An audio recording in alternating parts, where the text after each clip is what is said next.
entering the new world. You are preparing for a new world, a world that has already changed, a world that has been changed by human ignorance, abuse, and neglect.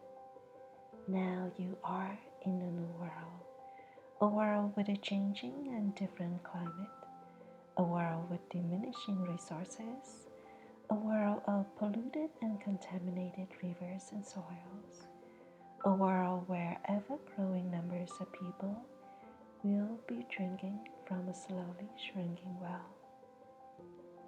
In the new world, food, water, and energy will become ever more predominating, ever more the priority for the stability of nations and communities within nations. In the new world, the tragedy of the common person will become so acute and so demanding that many people who are not responding today will have to respond. Whole nations of people will not be able to sustain themselves. Even the wealthy nations will not have the resources to provide endless welfare for nations that are unstable or impoverished. Here the rich must give, or they risk losing everything. Here the poor must be served and must unite to create greater stability beyond the boundaries of culture and religion. This is a time of great shock and dismay, but it is also a time of great clarification, a time where your true calling will emerge from the world, for you cannot call yourself.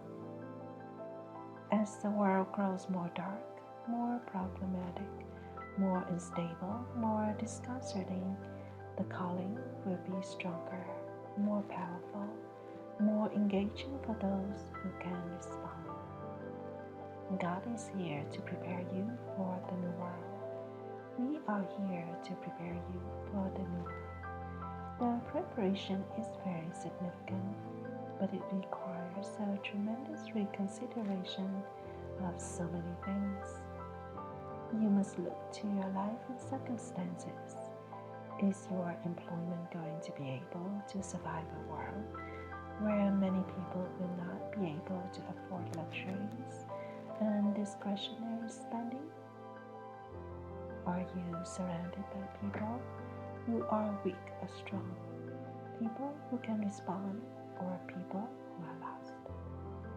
You must move to higher ground mentally and physically.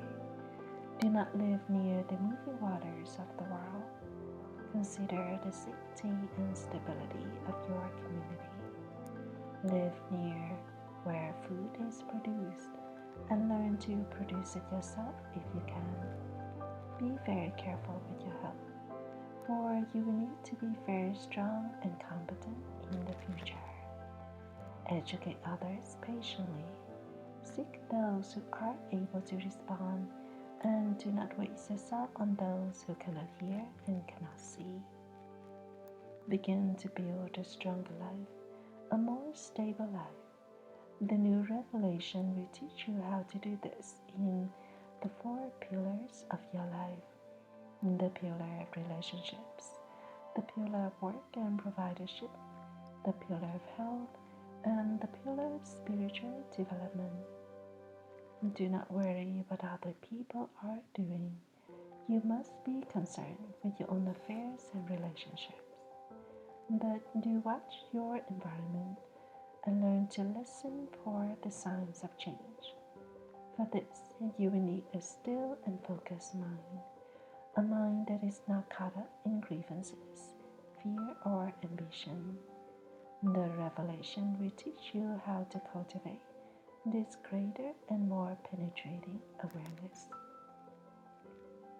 God has spoken again to awaken the world, to prepare the world, to strengthen the human family, to bring forth its greatest assets, so that it may utilize the wisdom of its religions, the wisdom of its cultures, and the many successes that humanity has achieved in the building of a world civilization. civilization. Everything will be changed now. Do not think that the good will prevail. Do not use this as an excuse to shrink from your responsibilities. Do not ask God to save the world, for God has sent you and others into the world to save the world. Only God knows that is coming over the horizon. God has sent the preparation, the warning, the blessing, the power, the illumination, and the clarification.